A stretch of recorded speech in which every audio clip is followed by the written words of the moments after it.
तो गाइस पूरे 7.5 मिनट में पूरा जो एपिथेलियल टिश्यू है उसको पूरा रिवाइज कर चुके हैं और इसमें वीडियो में बहुत डिटेल में हुआ है और जो हम लोगों को याद नहीं रहता है उस पर ज़्यादा ध्यान दिया गया है। तो चलिए रिवीजन कीजिए। और इसमें बोल दिए हैं कि कल टेस्ट है, ठीक है, और ये जाने वाला है 8 तारीख को वीडियो जाने वाला है और उसमें बोल दिए हैं कि कल टेस्ट है। तो इसके लिए क्षमा कीजिएगा क्योंकि ये फर्स्ट मेरा वीडियो था, इसीलिए इतना दिक्कत हो रहा है। तो चलिए वीडियो को शुरू करते हैं। कल है टेस्ट जो कि 1:2.0 का है और उसमें ये टॉपिक पूछा जाएगा। आपको पहले दिखा देते हैं जूलॉजी का टॉपिक। इसमें टिश्यू में आपको एनिमल टिश्यू, एपिथेलियल और epithelial tissue and cell junction और कनेक्टिव टिश्यू में ब्लड और लिम्फ को छोड़ के पूरा कनेक्टिव टिश्यू पूछा जाएगा, ब्लड और लिम्फ को छोड़ के। तो चलिए रिवाइज करते हैं पहले।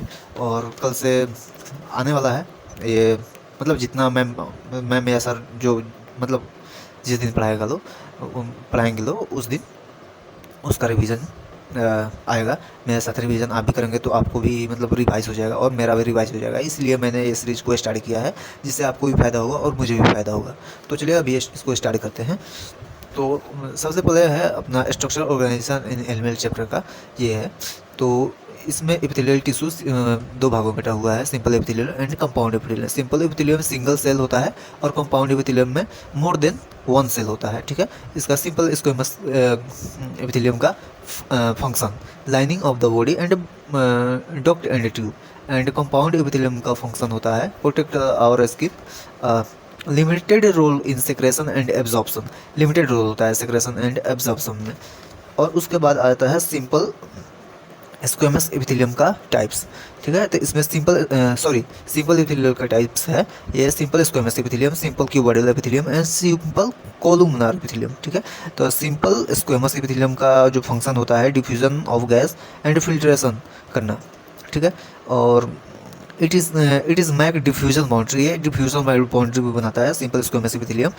और ये पाया जाता है, मतलब इसका एग्जांपल है air sac of lungs, blood vessels and blood capillaries और blood capillaries contains simple squamous epithelium also present in women's capsule। आ जाते हैं क्यूबॉइडल, सिंपल क्यूबॉइडल एपिथेलियम में। इसका फंक्शन है सेक्रेशन एंड एब्जॉर्प्शन, इसका भी फंक्शन है। इसका एग्जांपल है ducts of gland, tubular part of nephron, इसको हम बोलते हैं डीसीटी, जो कि एनसीईआरटी में भी इसका उदाहरण दिया गया है, तो इसको ध्यान में रखिएगा। Smaller duct of gland and thyroid follicle germinal epithelium, ठीक है।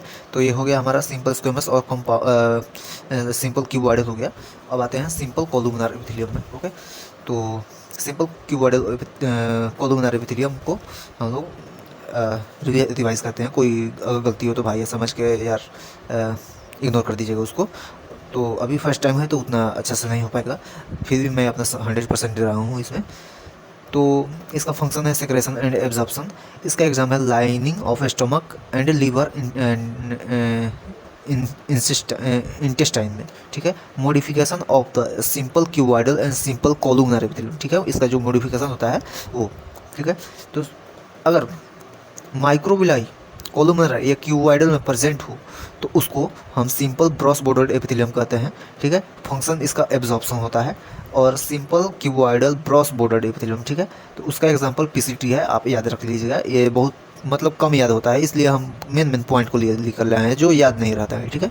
तो और उसके बाद है simple columnar brush bordered epithelium. तो इसका एग्जांपल है स्मॉल इंटेस्टाइन और इसका गोबलेट सेल जो सीक्रेट्स म्यूकस, ठीक है।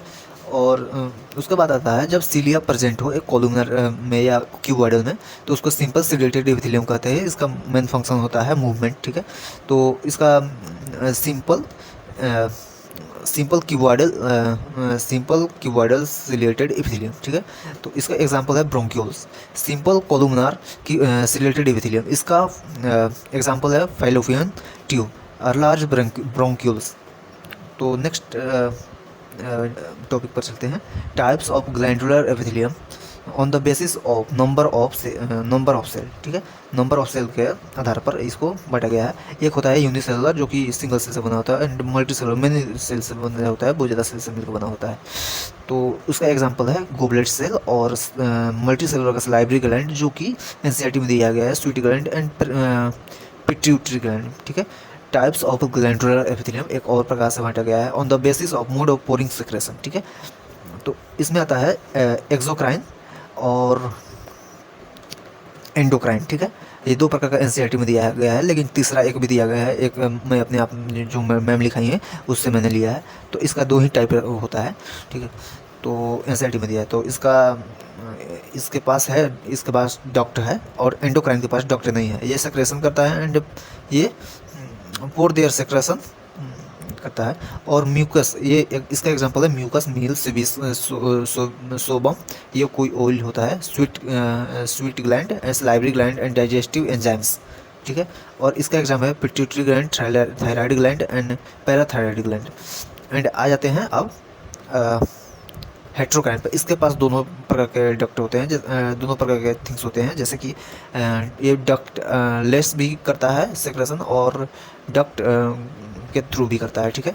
तो इसका है बोथ पार्ट, फंक्शन इसका सेक्रेशन भी ही है और इसका एग्जांपल पेनक्रियाज है, ठीक है। आपको ये देख लग रहा होगा कि बहुत भसड़ मच गया है इधर, तो वैसा बात नहीं है। आप लोगों के चलते और मेरे लिए कि बार बार रिवाइज करूँगा, छोटा रहेगा तो सही रहेगा। तो इसमें मतलब ज़्यादातर पॉइंट है और इसको रिवाइज करने में बहुत कम टाइम लगेगा। अभी लगभग 7.5 मिनट लगे हैं। तो चलिए अभी करते हैं कंपाउंड एपिथेलियम, ठीक है। इसका फंक्शन होता है प्रोटेक्शन का काम होता है। तो एक होता है टिसलेटेड एपिथेलियम एंड एक होता है स्ट्रेटिफाइड एपिथेलियम, ठीक है। इसका एग्जांपल है यूरेटर, यूरिनरी ब्लैडर, ठीक है। और स्ट्रेटिफाइड एपिथेलियम के एग्जांपल है outer surface of skin, moist surface of buccal cavity and pharynx, inner lining of duct of salivary gland and I of जो आँख का कॉर्निया होता है उसमें उसका वो है, ठीक है।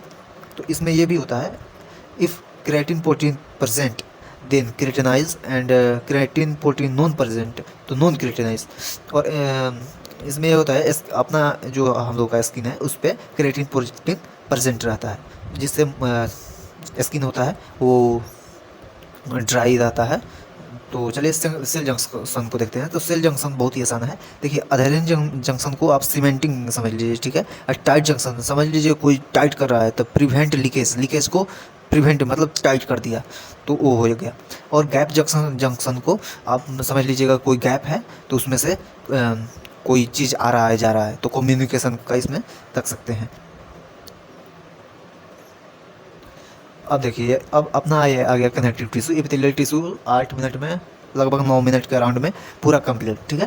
बाद गाइस आज के लिए इतना ही रखते हैं क्योंकि ये ज़्यादा हो जाएगा, क्योंकि कल एग्ज़ाम है। तो फिर भी आपको ये मैं अच्छा से दिखा देता हूँ, शायद आपको विजिबल है। और इतना ही मैंने बनाया है और आप थोड़ा मेहनत कीजिएगा जिससे आपको भी हो जाए। और इसको मैंने सोचा है कि इसको मतलब कि एक टॉपिक एक दिन में, जिससे आपको भी बर्डन ना पड़े और मुझे भी बर्डन ना पड़े और मेरा भी आपका भी रिवीजन हो जाए और किसी को मालूम भी नहीं चलेगा मतलब टाइम का। तो 5 से 10 मिनट के बीच में हम लोग एक टॉपिक को कंप्लीट करेंगे हर एक रोज़, एक फिजिक्स का, एक केमिस्ट्री का, एक जूलॉजी, एक बॉटनी, ठीक है। जैसे कि आज जूलॉजी का हो गया तो कल एक हो जाएगा आपको फिजिक्स का हो जाएगा और तीसरे दिन हो जाएगा केमिस्ट्री का, चौथे दिन हो जाएगा बॉटनी का। तो ऐसे ही करके हम अपना टॉपिक को पढ़ाएंगे। जैसे कि रुपेश सर आज पढ़ाते हैं 2 टॉपिक, तो उसको भी और एक पिछले वाला टॉपिक को मिला करके उसको तैयार किया जाएगा। तो चलिए इसी के साथ वीडियो को अंत करते हैं। अगर नए हैं चैनल को तो सब्सक्राइब कर दीजिए। अगर आपके भी परिवार में या रिलेशन में कोई भी तैयारी कर रहा हो तो उसके पास शेयर कीजिए कि ताकि उसको भी ये इंफॉर्मेशन मिले कि रिवाइज हो रहा है अच्छा से। तो अपने भाई के साथ किया जा रहा है। तो चलिए कल टेस्ट का तैयारी करते हैं, फिर उसके बाद कल भी आएगा एक शॉर्ट तो नहीं बोलेंगे लेकिन अंडर 10 मिनट्स का जो वीडियो आएगा उसमें रिवीजन रहेगा जो कनेक्टिव टिश्यू का। उसमें जो कुछ कनेक्टिव टिश्यू थोड़ा बड़ा है तो उसमें उसका हाफ को रिवाइज कर लेंगे। उसके बाद एक बार में फिर कनेक्टिव टिश्यू का पार्ट 2 आएगा, उसका रिवीजन कर लेंगे। उसके बाद फ्रॉग पे आ जाएंगे, ठीक है।